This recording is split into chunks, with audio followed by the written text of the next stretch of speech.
Back to Christaller concept. और जैसा कि यहाँ मैं अपने चैनल पर जेई के प्रॉब्लम सॉल्व कर रहा हूँ, उसी लेगेसी को आगे बढ़ाते हुए एक और जेई का बहुत अच्छा सॉल्व करता हूँ। और इस टाइप का सवाल आपको कंक्लूड करना भी आना चाहिए कि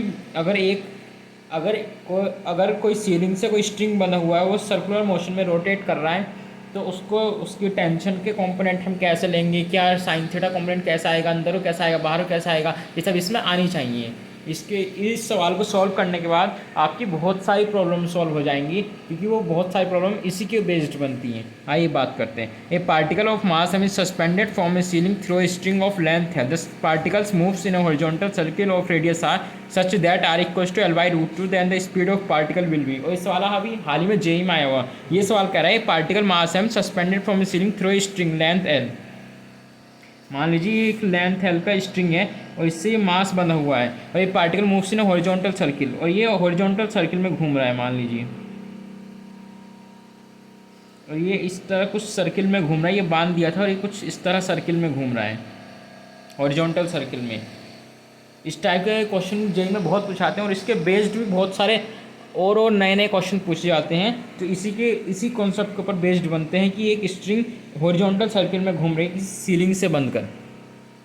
तो ये बताइए particle moves in horizontal circle radius are such that are equals to L/√2, और ये हमें आर दी गई है।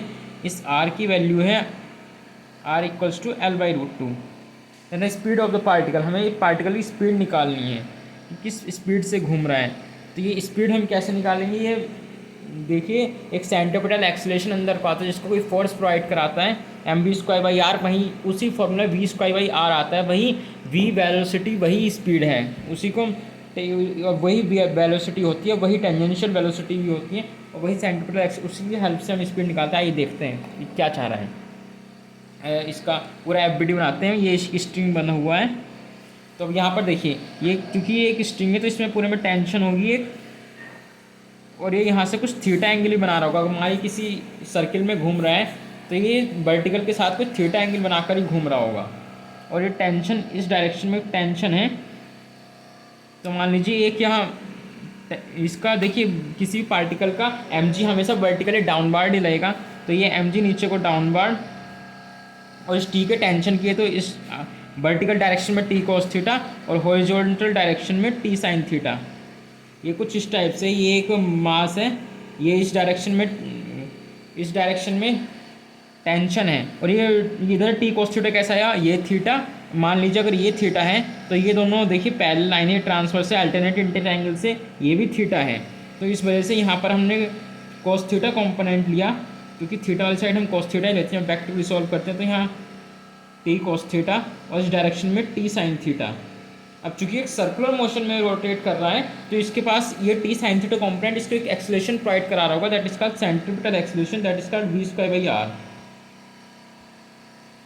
इस डायरेक्शन मूव करा रहा होगा, और वर्टिकली डायरेक्शन में हमेशा टी cos थीटा इसके mg कंपोनेंट को बैलेंस करेगा, ये इससे बैलेंस है, और टी sin थीटा इसको v² सर्कुलर मोशन कराने के लिए ये एक्सेलरेशन प्रोवाइड करा रहा होगा। अब हम इस पर एक क्वेश्चन लिखते हैं। अब इसमें इतना कुछ खास, अब आइए इस क्वेश्चन लिखते हैं इसकी। तो इसकी equation T cos theta equals to mg and T sin theta equals to mass into acceleration, that is called v²/r। ये दोनों, अब देखिए ये दोनों तो हो गए इसके। अब ये दो इक्वेशन लिखी गई,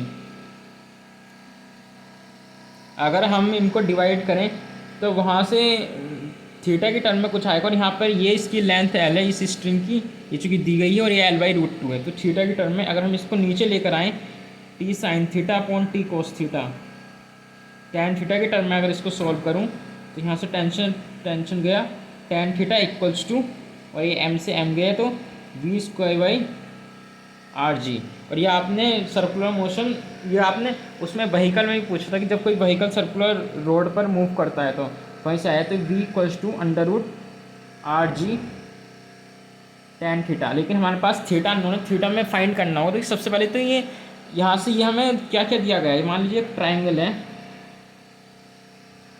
ट्राइंगल ये साइड हमें पता है L, और ये L/√2, और ये हमें थीटा मालूम है, तो हमें tan थीटा के लिए क्या चाहिए होगा, दिस अपॉन दिस L/√2, और ये कुछ अननोन हाइट चाहिए होगी, यही tan थीटा के इक्वल होगी। और ये हाइट ये कैसे निकालेंगे हम, मान लीजिए ये तो क्या है परपेंडिकुलर अपॉन हाइपोटेनियस क्या है L, और किसके इक्वल है, साइन थीटा के। तो ये परपेंडिकुलर किसके इक्वल है, सॉरी सॉरी सॉरी, एक जस्ट मिनट गड़बड़ हो गई। ये कि ये हमें ये, चूँकि हमें ये दी गई है, तो ये क्या है, बेस L/√2, और ये क्या है, हाइपोटेनियस L। नहीं कॉस थीटा नहीं, साइन थीटा ही, साइन थीटा आएगा, साइन थीटा ये है क्योंकि ये हाइपोटेनियस है। थोड़ा कन्फ्यूजन, थोड़ी मिस्टेक हो गई।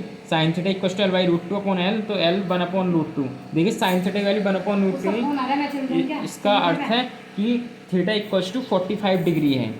और चूंकि यहाँ पर tan थीटा को अगर हम 45 रखें तो यहाँ पर h की वैल्यू आएगी L/√2।